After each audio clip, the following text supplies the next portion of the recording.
Fala, Fogão! Fim da terceira fase da Copa do Brasil para o Botafogo e mais uma vez a gente conseguiu vencer a equipe do Paraná. 2-1 dessa vez, fazendo 3-1 no resultado agregado. 1-0 no Newton Santos e 2-1 na Vila Capanema.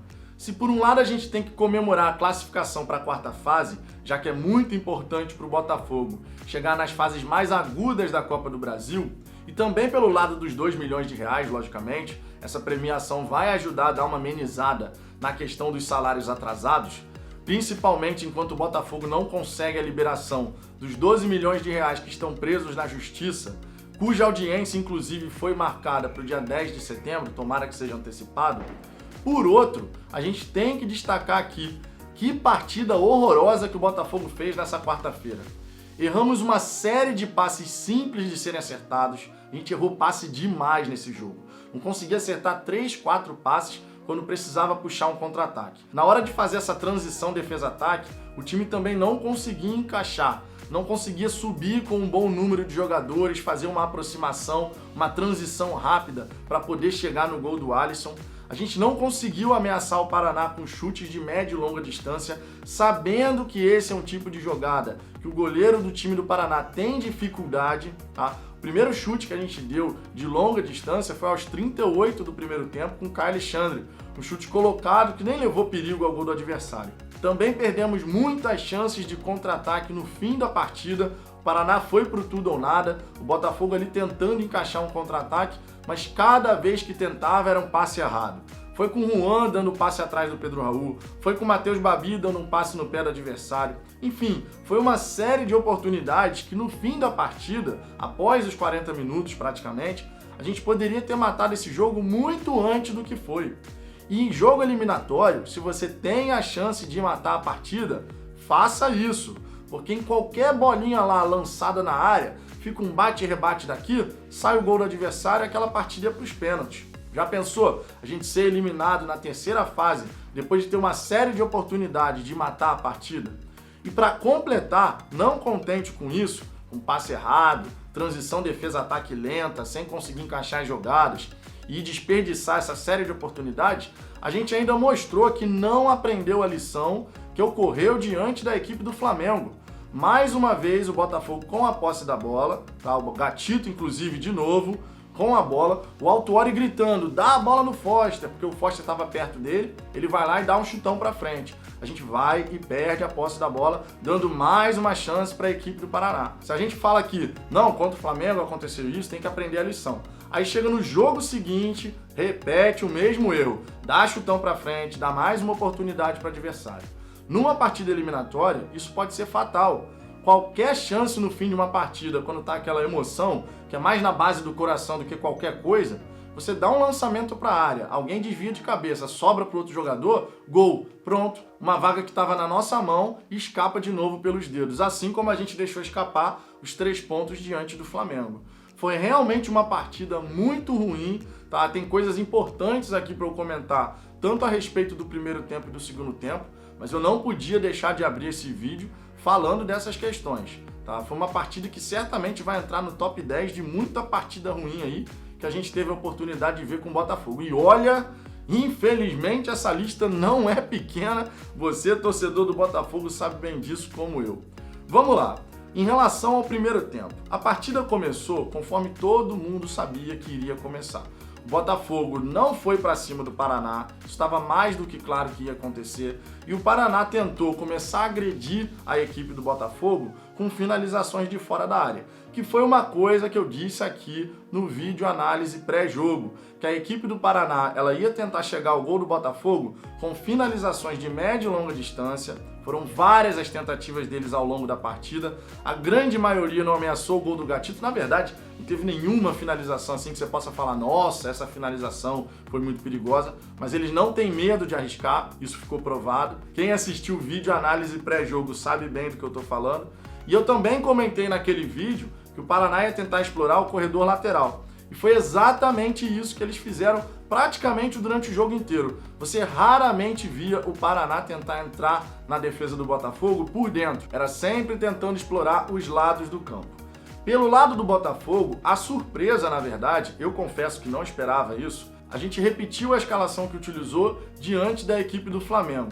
Entrou com 3 zagueiros, Guilherme Santos de um lado, Kevin do outro, Luiz Henrique sempre mais agudo ali pela esquerda, embora dessa vez ele não tenha feito uma boa partida, até parecia que ia levar melhor ali em cima do lateral direito em algumas jogadas, mas no fim das contas o lateral conseguiu usar o corpo, deslocava o Luiz Henrique e conseguia ficar com a bola. Do outro lado tinha teoricamente o Bruno Nazário. Bruno Nazário que merece um capítulo à parte, tá? Eu vou inclusive falar em um vídeo específico sobre o Bruno Nazário, porque nesse time do Botafogo, na maneira como o Bruno Nazário está posicionado, ele não tem qualquer função na equipe. Ele nem é meia de criação, nem é ponta, nem é segundo atacante. Ele simplesmente está em campo, correndo de um lado para o outro. Mas isso vai ser alvo de um vídeo específico, porque é um tema que a gente tem que abordar aqui, tem que falar sobre isso. No meio de campo, o Ronda e o Caio Alexandre na frente da área, né? E lá no comando de ataque, o Pedro Raul. O esquema tático, em tese, seria um 3-4-3. Eu me arrisco até a dizer 3-4-3 em vez de 3-5-2. Por quê? Porque de um lado do campo, em tese, era o Nazário, do outro era o Luiz Henrique, central o Pedro Raul. O Guilherme Santos toda hora aparecia lá na frente. O mesmo não acontecia com o Kevin. Tanto é que nessa partida, a gente praticamente, mais uma vez, vale destacar, não usou o lado direito do campo. Foi sempre em cima do Luiz Henrique. O Luiz Henrique, inclusive, que na entrevista pós-jogo dele, destacou essa questão. Falta uma opção de velocidade pelo lado direito. Então por isso que fica mais em cima de mim. E realmente falta. A gente está capenga, digamos assim. Esse time não está nada balanceado jogando dessa maneira. Eu até entendo você fazer isso diante do Flamengo, já que o Flamengo focou total ali em atacar pelo nosso lado direito, tá? Mas contra o Paraná isso não aconteceu. O Paraná tentava de um lado, tentava do outro, sem chegar com grande perigo, a verdade é essa. Só tomou conta da partida depois que fez o gol do empate, porque na minha opinião, assim que o Botafogo levou aquele gol, deu uma desestabilizada, tá? Pra mim isso ficou bem evidente. O Paraná que não estava fazendo nada, depois do gol começou a chegar até com mais perigo no entorno ali da nossa grande área. Não fez uma grande jogada assim, que mereça aquele destaque, né, depois que fez o gol do empate, mas no decorrer ali na tentativa, eles chegaram pela esquerda, pela direita, finalizando de longe, mas com muito mais presença do que no resto da partida. No primeiro tempo ainda, vale destacar que a gente deu 3 excelentes oportunidades pro time do Paraná. Teve aquela primeira oportunidade que o Renan Bressan encontrou o Bruno Gomes pelo corredor central. Bruno Gomes fez o pivô muito bem e ninguém marcou quem estava vindo. O Andrei teve a oportunidade de finalizar e o Gatito fez uma belíssima defesa em 2 tempos. Soltou, mas conseguiu chegar no pé do Bruno Gomes. Foi uma grande oportunidade que o Paraná teve. Teve aquela oportunidade no contra-ataque de um escanteio nosso, vale destacar isso.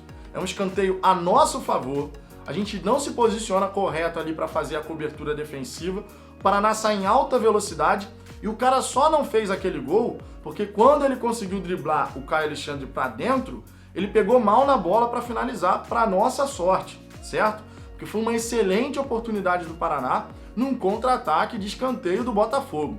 Foram 2 as situações que isso ocorreu. Foram 2 escanteios que o Botafogo deixou o Paraná construir uma jogada de contra-ataque. É inadmissível você dar um contra-ataque para o seu adversário de uma jogada de escanteio a seu favor. O Botafogo fez isso 2 vezes, não contente de fazer uma, fez 2. E numa delas a gente só não tomou gol por conta disso, porque o cara pegou errado na bola. E para fechar essas 3 chances que eu mencionei que o Paraná teve no primeiro tempo, ainda teve aquela falha individual do Canu, que dominou a bola e, na minha opinião, por inexperiência, ele trouxe a bola para dentro. Quando ele trouxe essa bola para dentro, ele se enrolou. E ali o atacante veio, pressionou, roubou a bola. Na verdade, a gente tem que levantar as mãos para o céu ali também. Porque o Renan Bressan, quando ficou com aquela bola, ele tinha um cara na esquerda dele, o Bruno Gomes, que foi derrubado pelo Canu, levantou e deu opção na direita, mas ele optou por finalizar direto e acabou errando ainda bem. Mas foram 3 oportunidades para o time do Paraná no primeiro tempo e nenhuma para o Botafogo. O que me chamou a atenção na equipe do Botafogo no primeiro tempo, negativamente, vale destacar, é o seguinte: por mais que estivesse muito claro que a tentativa do Botafogo era entrar na defesa do Paraná pelo corredor lateral, principalmente o corredor lateral esquerdo do nosso ataque, com o Luiz Henrique e o Guilherme Santos, que tentavam fazer uma dobradinha ali, o Botafogo, na hora de construir as suas jogadas, parecia um pêndulo de relógio. Era ou pela esquerda ou pela direita, ou pela esquerda ou pela direita. Você não via em momento algum o Botafogo tentando trazer essa bola para o meio, trabalhar essa bola por dentro. A gente não teve jogada alguma trabalhada por dentro, em momento algum. E é estranho isso, porque você sabe que o goleiro tem dificuldade em defender essas bolas que vêm de média e longa distância numa finalização, e em momento algum a gente testa o goleiro do Paraná em relação a isso. Outro ponto que chamou a atenção é que o Botafogo só foi explorar a jogada aérea quando teve um escanteio. Durante a partida a gente pouco tentou fazer cruzamentos na grande área para tentar achar o Pedro Raul, sendo que a jogada aérea, conforme eu comentei no vídeo análise pré-jogo, era uma fragilidade do time do Paraná. Tanto é que nos 2 escanteios que a gente teve, os 2 foram extremamente perigosos. Um resultou no gol e outro foi a bola na trave do Matheus Babi. Foram 2 tentativas e nas 2 nós levamos perigo ao gol do Paraná. Só que durante os 90 minutos a gente não tentou isso novamente. Pelo menos eu não me recordo de uma tentativa do Botafogo em relação a isso. Essa situação da gente não trabalhar por dentro as jogadas, sempre tentando só pelo corredor lateral, limitou demais a equipe do Botafogo. Tudo bem que como a gente estava errando muito passe, de repente trabalhar essa bola por dentro não ia ser positivo. Possivelmente o Botafogo, que estava numa noite péssima em relação a percentual de acerto de passes, ia acabar entregando a bola para o time do Paraná e cedendo o contra-ataque, conforme aconteceu em algumas oportunidades inclusive. Mas me chamou muito a atenção essa questão do Botafogo, essa incapacidade de trazer a bola do corredor lateral para o corredor central, com alguém tentando fazer a infiltração pelo corredor interno. É uma jogada tão simples, mas que dá certo em vários momentos, e em parte alguma do jogo a gente viu o Botafogo tentando fazer isso. Agora, uma coisa que a gente viu o Botafogo tentar foi começar a jogada de um lado do campo e inverter para o lado oposto. Eu inclusive comentei isso aqui também na análise pré-jogo, que era uma maneira da gente tentar entrar na defesa do Paraná, porque a defesa do Paraná, quando tinha essas bolas invertidas, geralmente apresentava dificuldade na marcação. Só que os nossos passes, os nossos lançamentos não entraram em momento algum. O lançamento era dado, mas não resultava nada daí. Ou a equipe do Paraná conseguia fazer a interceptação, ou o Botafogo até conseguia acertar o passe, mas o time do Paraná tinha feito uma recomposição mais rápida do que geralmente eles fazem. É interessante também observar que nesse primeiro tempo, a gente teve um lance polêmico logo no começo, que na minha opinião é interpretativo. Tudo bem, a gente pode falar, foi pênalti e tal, mas o jogador do Botafogo ele também entrelaça o braço com o jogador do Paraná. Isso inclusive pode ter levado o árbitro a entender que foi uma disputa ali de espaço normal. De repente, se tivesse o VAR, teria dado alguma coisa diferente. Assim como, se tivesse o VAR, o gol do Paraná não teria sido validado. Mas a gente sabe que nessa fase da Copa do Brasil não tem VAR, e inclusive, vale lembrar, porque a gente como torcedor só costuma falar do lance do VAR, que favorece o Botafogo. Mas vale lembrar também que contra o Caxias, teve um lance que se tivesse o VAR, era pênalti para o Caxias. E de repente a gente nem teria chegado nessa terceira fase contra o Paraná, né? Então isso aqui também vale colocar. Não tem o VAR, o Botafogo sim pode se sentir prejudicado porque teve o gol ali que não foi anulado e deveria ter sido, porque a bola realmente resvalou na mão do jogador do Paraná. E segundo a nova regra, é para anular, mas o árbitro a olho nu não conseguiu enxergar.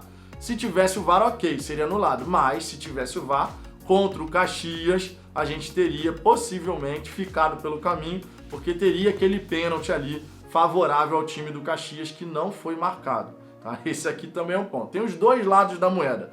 Por isso que eu não sou favorável da gente ficar reclamando de arbitragem, sempre justificando um insucesso do Botafogo por conta de arbitragem. Porque a arbitragem erra para um lado e erra para o outro. Sem o VAR, então, isso fica ainda mais evidente. Vamos em frente. Sobre o segundo tempo. O time do Botafogo no segundo tempo começou até melhor do que no primeiro, mais aproximado, acertando mais, até que fez o gol. Fez o gol de um escanteio, Marcelo Benevenuto subiu sozinho, a defesa do Paraná ali mostrou toda a sua fragilidade, deixou um jogador totalmente livre numa jogada de bola parada. Isso não se faz em momento algum. Quando você faz isso, a chance de dar zebra é muito grande, e foi o que deu. O Botafogo foi lá, aproveitou, fez 1-0. Mas não demorou absolutamente nada para o time do Paraná chegar ao gol. A gente pode até falar aqui que era para ter sido anulado, realmente, deveria ter sido anulado, mas vamos combinar. Menos de 5 minutos depois, o Botafogo mais uma vez entregou um gol para o seu adversário. O Paraná foi lá, empatou a partida em 1-1 e a partir daí tomou conta do jogo. O Botafogo não se encontrou mais até o final da partida, que foi justamente quando o Paraná começou naquele abafa natural de um jogo eliminatório. Você tá perdendo, tá acabando o jogo, vai para dentro de qualquer forma. E os espaços lá na defesa do Paraná, que não estavam surgindo, começaram a aparecer. Só que mais uma vez, os erros de passe prejudicaram, anularam, eu diria, a construção de jogada do Botafogo. É impressionante como a gente desperdiçou oportunidades de matar essa partida no contra-ataque nessa reta final da partida. Foi um contra-ataque atrás do outro com o Botafogo errando passe, errando passe, errando passe. A gente não conseguia acertar nenhuma jogada. E nesse tempo, o Paraná tentando chegar, Jogo eliminatório, gente, é aquela história. Uma bolinha. Basta uma bolinha que a pessoa errou lá na nossa defesa para surgir uma oportunidade de gol para o adversário. E o Botafogo deu chance para o azar. A equipe do Paraná, embora bem armada, tecnicamente não é um primor. Tanto é que eles desperdiçaram oportunidades que um time com bons jogadores, na primeira etapa, não desperdiçaria.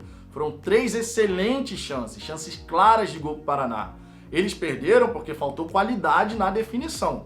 Contra um time que tem qualidade, eram possivelmente 3 gols ali, né? Então vale destacar isso aqui. Quando a gente passa a dar essa chance atrás de chance, né? No final de uma partida eliminatória, você está dando chance para o azar. O Botafogo tem que corrigir isso. É o segundo jogo seguido que no final da partida, o Botafogo fica sem saber o que fazer com a bola. Tanto dando o chutão para frente, quando o Gatito mais uma vez tinha a posse. Em vez dele jogar curto com o Foster para a gente manter a posse da bola, ele fez outro lançamento. Paulo Autori estava desesperado na beira do campo em relação a isso. Mas mais uma vez ele optou pelo lançamento longo. E mais uma vez o Botafogo perdeu a posse da bola. Foi aquele lance que o Danilo Barcelos saiu atropelando o jogador porque tentou disputar no alto e fez a falta. Mas novamente a gente perdeu essa posse. Isso não pode acontecer. A lição teria que ter sido aprendida contra o Flamengo, mas o Botafogo mostrou que não aprendeu. Então isso precisa ser falado. Não dá para ficar devolvendo a bola para o adversário no fim da partida. Por mais que a gente tenha uma proposta ao longo dos 90 minutos de jogar na transição defesa-ataque, nessa hora que o jogo está acabando, fura a bola, esconde a bola, leva a bola para a linha de fundo lá na bandeirinha de escanteio, faz qualquer coisa. Só não deixa o adversário tentar mais uma jogada. Então o Botafogo mais uma vez pecou nisso e, logicamente, a gente tem que destacar essa questão de não saber matar o jogo. Lembrando que em 2017, o que prejudicou aquele time do Botafogo foi não saber matar as partidas. Nenhum botafoguense vai esquecer disso. A gente criava algumas situações, não eram muitas assim durante um jogo, mas várias vezes a gente pecava na definição. Esse time do Botafogo tem que saber tomar as decisões certas. Tomada de decisão está sendo um grande problema nesse time do Botafogo, junto do passe errado. Isso precisa ser treinado e corrigido. No mais, Fogão, foi um jogo muito fraco, muito abaixo. O Botafogo fez realmente uma partida muito ruim. A gente tem que falar isso aqui, não dá pra ficar passando pano não. Foi uma partida muito fraca. O único que merece destaque aqui nesse jogo, na minha opinião, é o Benevenuto e o Gatito. Tá? O Rafael Foster também fez um bom jogo, mas o Benevenuto, na minha opinião, junto do Gatito, foram os grandes destaques nessa partida. Então é muito pouco para um time que quer avançar na competição. Se a gente for bem realista, com esse futebol aí apresentado diante do Paraná, a gente não vai longe na Copa do Brasil não. Tá? Por mais que seja mata-mata, tudo pode acontecer, mas com essa bolinha que a gente jogou diante do Paraná nessa segunda partida eliminatória com eles, não dá. Isso aí tem que mudar mesmo. E você, Fogão, concorda comigo? Concorda que a partida do Botafogo foi muito ruim? Que vale sim comemorar a classificação, mas que tem que ficar, bem atento ali quanto ao desempenho?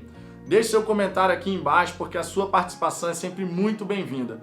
Se gostou desse vídeo, deixe o seu like e compartilhe nos seus grupos do Botafogo no WhatsApp. E se inscreve no canal, tá logo abaixo aqui o botão, ativa o sininho para receber todas as notificações. São 3 vídeos diários falando sobre o Botafogo. Eu aguardo vocês no próximo vídeo.